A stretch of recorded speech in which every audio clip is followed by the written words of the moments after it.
అందరికీ నమస్తే. వార్తా కబుర్లకు స్వాగతం. నేను మీ వంశీకృష్ణ. వైసీపీకి ఝలక్ ఇచ్చినటువంటి అయ్యన్న పాత్రుడు గారు నిజంగానే వైసీపీ వారికి షాక్ ఇచ్చారండి. అది ఏ విధంగా ఏంటి, ఆ షాక్ ఏంటి మొత్తం తెలుసుకోవాలంటే వీడియో స్కిప్ చేయకుండా చివరి వరకు చూడాల్సిందే. ఈ మధ్య అంటే రీసెంట్గానే లక్నో వేదికగా జరిగినటువంటి ఆల్ ఇండియా స్పీకర్ల సదస్సు ఇప్పుడు రాజకీయంగా దేశవ్యాప్తంగా చర్చకు కారణమవుతుందండి.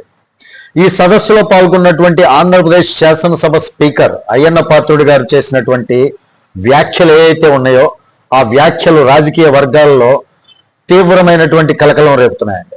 అసలు ఆయన ఏం మాట్లాడారు ఏంటి అని చూసినట్లయితే, స్పీకర్ అయ్యన్న పాత్రుడు గారు మాట్లాడుతూ ఆంధ్రప్రదేశ్లో వైఎస్ఆర్ కాంగ్రెస్ పార్టీ నుంచి గెలిచినటువంటి 11 మంది ఎమ్మెల్యేలు పార్టీ అధినేత జగన్మోహన్ రెడ్డితో సహా 2024 ఎన్నికల తర్వాత అసెంబ్లీ సమావేశాలకు క్రమం తప్పకుండా హాజరు కావడం లేదని, దీన్ని తీవ్రంగా తప్పుపట్టాల్సినటువంటి అంశం అని చెప్పి ఆయన మాట్లాడటం జరిగింది.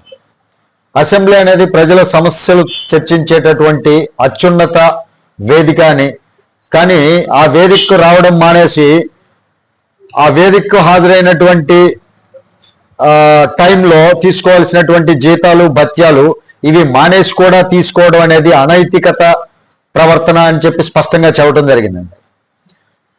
ప్రజలు తమ సమస్యలు ప్రభుత్వాల దృష్టికి తీసుకువెళ్లాలని ఎమ్మెల్యేలను ఎన్నుకుంటే వారు సభకే రాకపోతే ప్రజాస్వామ్యానికి అర్థమే ఉంటుంది చెప్పండి.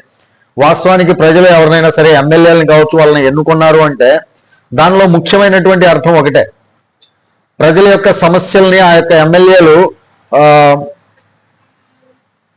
ప్రభుత్వం దృష్టికి తీసుకెళ్తారు అని. ప్రభుత్వం దృష్టికి తీసుకెళ్లకుండానే ఆ వేదికకి హాజరు కాకుండానే వారు జీతభత్యాలు తీసుకోవటం అనేది ప్రజాస్వామ్యానికే విరుద్ధం అని చెప్పొచ్చండి. ఇంకా తీవ్రమైనటువంటి ఆరోపణలు చేస్తూ వైసీపీ ఎమ్మెల్యేలు అసెంబ్లీకి హాజరు కాకపోయినా జీతాలు మాత్రమే కాదు, బడ్జెట్ సమావేశాల తర్వాత ఇచ్చేటటువంటి గిఫ్ట్లు అలవెన్సులు కూడా తీసుకున్నారని చెప్తున్నారండి.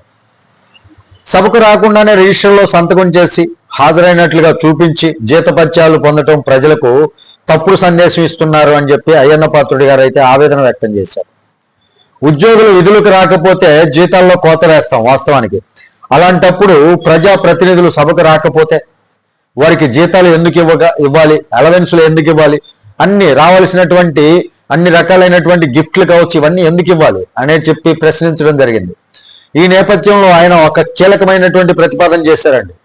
అసెంబ్లీకి హాజరు కానటువంటి ఎమ్మెల్యేలపై నో వర్క్ నో పే నిబంధనను అమలు చేయాలని, దీనిపై కేంద్ర స్థాయిలో చట్టం తీసుకురావాలని లోక్సభ స్పీకర్ను కోరడం జరిగింది. ఇక దీనితో పాటు మరింత సంచలనమైనటువంటి సూచన చేస్తూ ప్రజాప్రతినిధులు తమ విధులు నిర్వహించకపోతే ప్రజలకు వారిని వెనక్కి పిలిపించుకునే హక్కు ఇవ్వాలని, అంటే రైట్ టు రీకాల్ చట్టాన్ని తీసుకురావాల్సినటువంటి అవసరం ఉందని చెప్పడం జరిగింది. ఇది చాలా పెద్ద నిర్ణయం అండి. వాస్తవానికి కొంతమంది ఎమ్మెల్యేలు ఈనాటి వరకు ఒక్కరోజు కూడా అసెంబ్లీకి రాలేదని, అయినా వేతనాలు మాత్రం క్రమం తప్పకుండా తీసుకుంటున్నారని స్పీకర్ గారు వెల్లడించడం జరిగింది. ఇలాంటి వ్యవస్థ కొనసాగితే ప్రజాస్వామ్యంపై ప్రజలకు ఉన్నటువంటి నమ్మకం దెబ్బతింటుందని హెచ్చరించడం కూడా జరిగింది. ప్రస్తుతం ఉన్నటువంటి నిబంధనల ప్రకారం వరుసగా 60 రోజులు సభకు హాజరు కాకపోతే సభ్యత్వం రద్దయ్యేటటువంటి అవకాశం ఉన్నా కొందరు ఎమ్మెల్యేలు కేవలం సంతకాలు చేసి వెళ్ళిపోతూ ఆ నిబంధనను కూడా తప్పించుకుంటున్నారని చెప్తున్నారు. అంటే ఈ సమస్య ఆంధ్రప్రదేశ్కే పరిమితం కాదని, రేపు మరే రాష్ట్రంలో అయినా రావచ్చని, అందుకే కేంద్ర ప్రభుత్వం నుంచి దీనిపై ఒక స్పష్టమైనటువంటి చర్య తీసుకురావాలని అయ్యన్న పాత్రుడు గారు అయితే సూచించడం జరిగిందండి. సభకు వస్తేనే జీతం అన్న నిబంధన అమలైతే కనీసం అప్పుడైనా ప్రజాప్రతినిధులు సభకు హాజరవుతారని అభిప్రాయపడ్డారండి. ప్రజలు ఎన్నుకున్నటువంటి ప్రజాప్రతినిధులు పనిచేయకుండా జీతాలు తీసుకుంటే చివరికి ప్రజలే వారిని ప్రజాకోర్టులో నిలబెట్టాల్సి వస్తుందని ఆయన వ్యాఖ్యానించడం జరిగింది. ఇప్పుడు ఈ వ్యాఖ్యలు రాజకీయంగా ఎంతటి ప్రభావం చూపుతాయో, నో వర్క్ నో పే లేదా రైట్ టు రీకాల్ లాంటి చట్టాలు నిజంగా వస్తాయా లేదా అన్నది వేచి చూడాల్సినటువంటి విషయమే. మరి దీనిపైన మీ యొక్క విలువైనటువంటి అభిప్రాయాన్ని కామెంట్ సెక్షన్లో తెలియజేయండి. Thank you. జై హింద్.